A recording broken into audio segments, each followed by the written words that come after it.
Most of us probably started Yu-Gi-Oh! With Duelist Kingdom and still have Yugi's journey pretty well in our head, starting with the duel in the forest against Haga or Weevil internationally, then continuing at the sea against Kajiki or Mako, all the way to the castle against Kaiba and the final duel against Pegasus. But what would it look like if someone else had walked the same path as Yugi? Would that person be able to break through all the walls that Yugi had to overcome? And which character would be better suited for this question than Jaden Yuki, internationally better known as Jaden Yuki, the star duelist of Duel Academy? But we are going to use the Judai from season 1 here to make the whole thing a little fairer.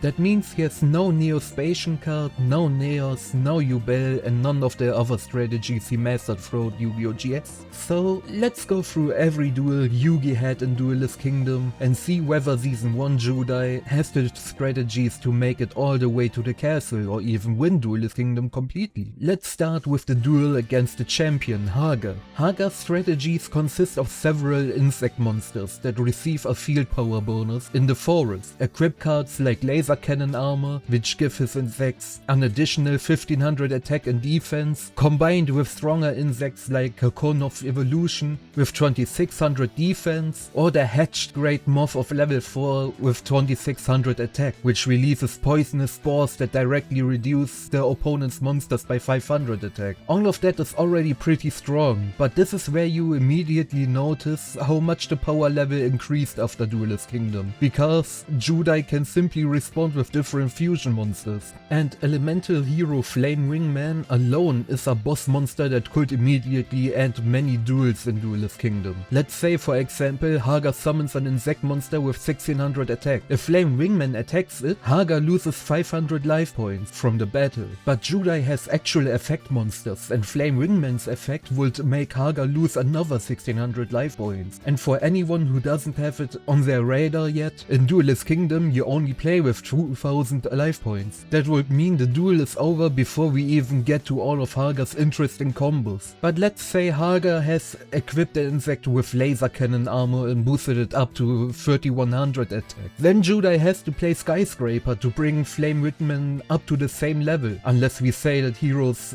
already receive a field power bonus from Skyscraper, which they probably should, but let's say it doesn't work that way to keep things fairer. But even then, Judai wins through Flame Wingman's effect. The worst thing about him is also that you can't defend yourself against it, because the effect still goes through. Elemental Hero Flame Wingman is already a hardcore boss monster in Duelist Kingdom. Against Cocoon of Evolution, he would also have Sparkman with Spark Blast already, which allows him to switch it into attack position, so that isn't a big problem either. Great Moth on the other hand can become a problem as long as Skyscraper isn't on the field, since it also weakens the opponent's monsters. But as I said, that's what Skyscraper is for, in combination with Flame Wingman or Blade Edge or other card combinations such as Burstinatrix and Burst Impact. So Haga's tactics aren't really major hurdles for Judai.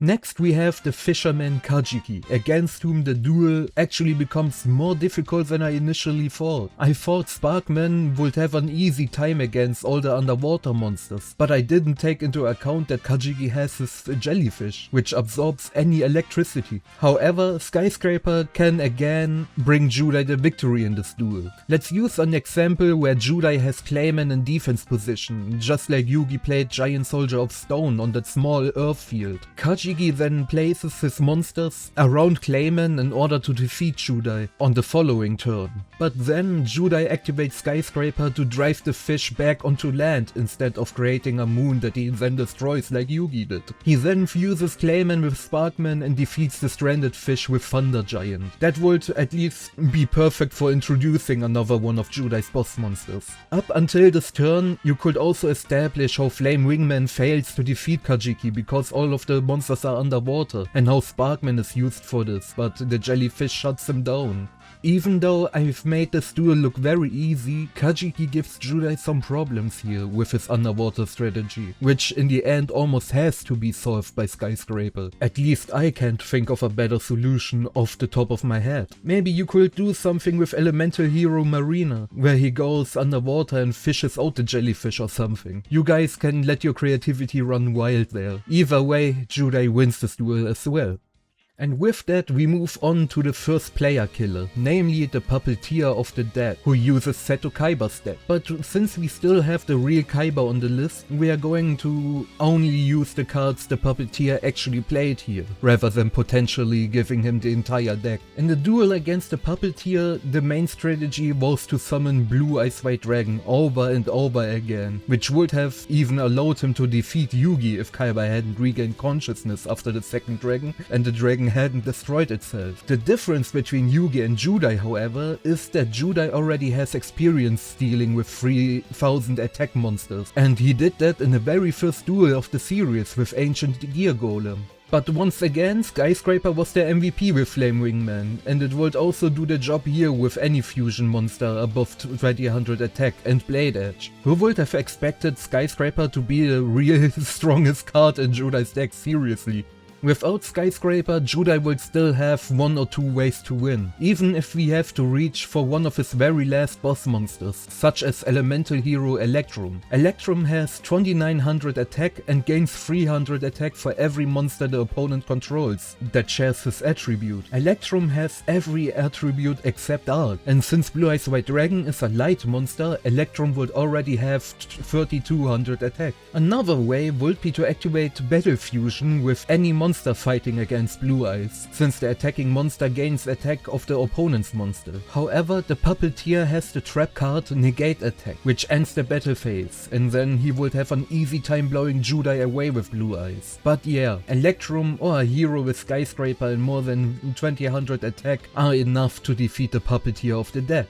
There's also another way to defeat the Puppeteer, but I've saved it for the player killer of Darkness, who is better known as Panic in the dub. The problem with the player killer is that everything is shrouded in darkness and you can't see his field, meaning you have no idea how strong the cards are. Blindly attacking would only lead to defeat, and even Flame Wingman with Skyscraper wouldn't be strong enough to destroy the castle of Dark Illusions. Yugi had to use Swords of Revealing Light to bring light into the darkness and be able to win. But Judai doesn't play that card. However, Judai has the perfect boss monster in his extra deck for this duel, and it's called Elemental Hero Shining Flare Wingman. The Shining Hero gains 300 attack for every additional hero in the graveyard, which should bring up to 3700 attack just from the fusion materials alone. That gives him enough power to destroy the castle and, just like Flame Wingman, inflict damage equal to the attack of the destroyed monster. The card is basically made for this duel, which is why I wanted to use it here for the first time. And with that, we've gotten past the second player killer of Pegasus, even though these were anything but easy duels. Now we only have the last player killers left before we reach Pegasus Castle.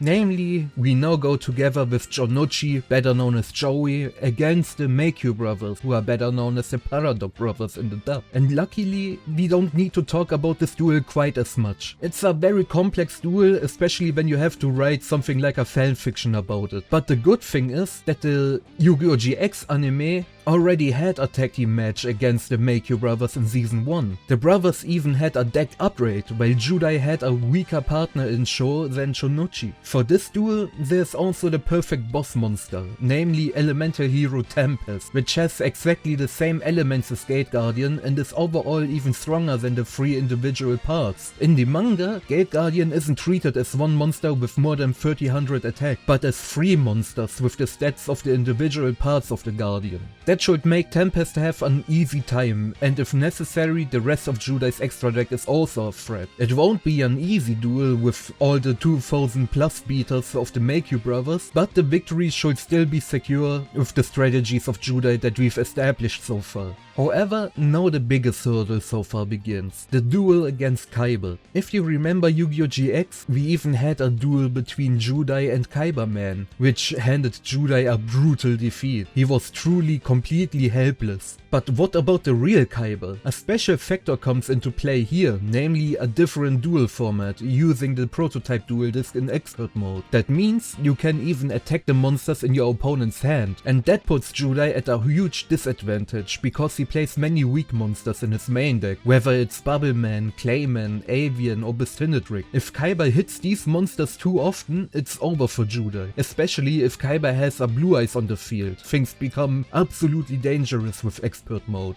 On top of that, Kaiba can destroy the fusion cards in Judai's hand before Judai even gets the chance to use them. Kaiba also only plays power cards, which means that in other way around, you shouldn't simply attack him blindly as long as you don't have monsters on the field that are strong enough. And as if that wasn't already bad enough, Kaiba also has the crush card combo, which destroys every monster Judai has with 1500 attack or more. And finally, Kaiba has his final boss monster, Blue Eyes Ultimate Dragon, the fusion of the 3 blue eyes with a total of 4500 attack. So what counters could Judai potentially have? The usual strategy with Flame Wingman and Skyscraper can help Judai destroy the blue eyes. However, Kaiba also plays defensive cards like Negate Attack, which can stop the attack and then give him a chance to counter. With Thunder Giant, he would have the effect that destroys a monster, which could allow him to stop the dragons or whatever else Kaiba has. Otherwise, he also has Electrum and Shining Flare Wingman to get over the Ultimate Dragon with Skyscraper. But all of those are cards that require a minimum of 3 specific cards in hand, which is a problem with expert mode. And many fusion options also fall victim to the crush card virus because Judai loses Sparkman. However, to bring in another reference to Yugi, I will give Judai a 2-card combo between Winged Kuribo and Transcendent Wings. Yugi used Kuribo in Multiply to build the ultimate shield, while Judai uses Winged Kuribo level 10 to create the ultimate sword. Winged Kuribo destroys every monster on the opponent's side of the field and inflicts damage to the opponent equal to the attack of all the destroyed monsters. That could allow Judai to win the duel. For the video, let's say that Judai wins with Winged Kuribo. However, I see his overall chance of winning against Kaiba as very low. Maybe he wins 1 out of every 10 duels, but that's it. Feel free to write your own opinion about that in the comments. You could also easily have Judai lose here, which wouldn't even be that bad because Judai would get the starships back from Mai anyway.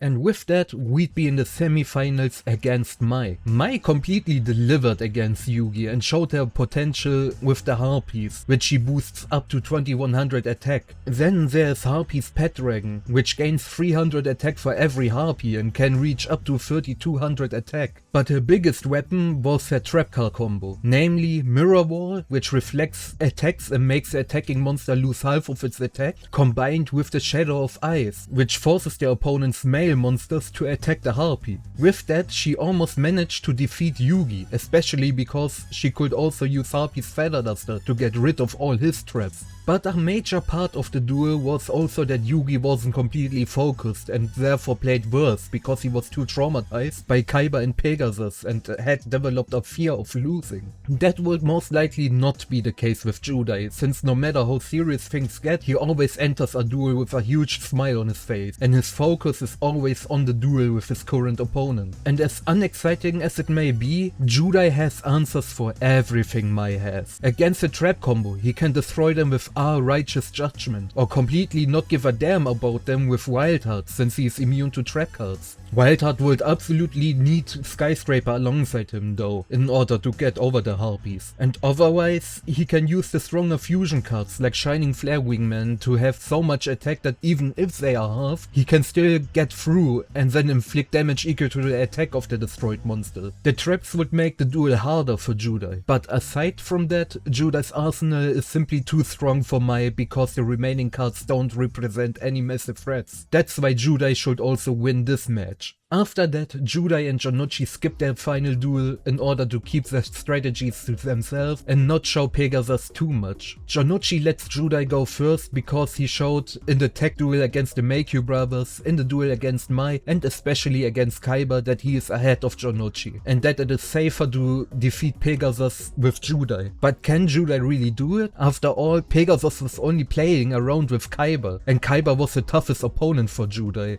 whom he could only just barely defeat, and that's what we are getting into now. First of all, Judai has to get past Pegasus' Toon World, which is easier said than done when Pegasus can foresee all of your strategies beforehand with the Millennium Eye. The only card which can destroy Toon World is our Righteous Judgment. He has to draw the card or he already loses the duel at this stage, because Pegasus comes at him with his own toons, while at the same time turning Flame Wingman into a toon monster that runs around Judai like Roadrunner and can burn through all of his life points. So Judai needs our Righteous Judgment in his hand, plus cards that are stronger than his toon Rioran or something like that, which is once again possible with Skyscraper.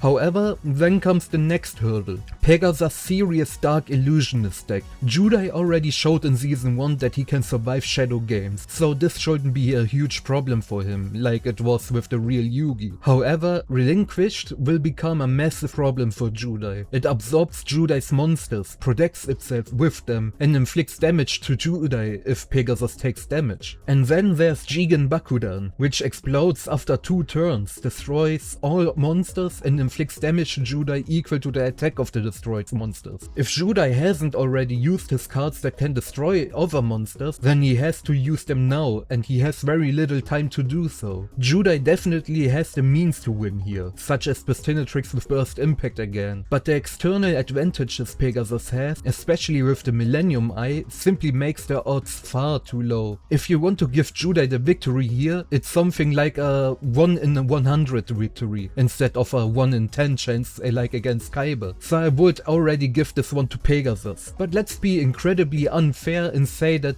this is that one duel out of a 100. Then we can say that Judai wins the duel and therefore conquer all of Duelist Kingdom and becomes the king of games. But that really would be by the skin of his teeth. Personally, I would have Judai lose against Kaiba already. But for the video, I wanted to show that Judai definitely has the means to make it. What do you guys think? How far do you think Judai would make it? Let me know in the comments. Don't forget to leave a like and subscribe if you enjoyed the video. I'm also planning to have you say compete in Battle City soon to see what that would look like. So stay tuned. I'll see you again in the next video. EUTS.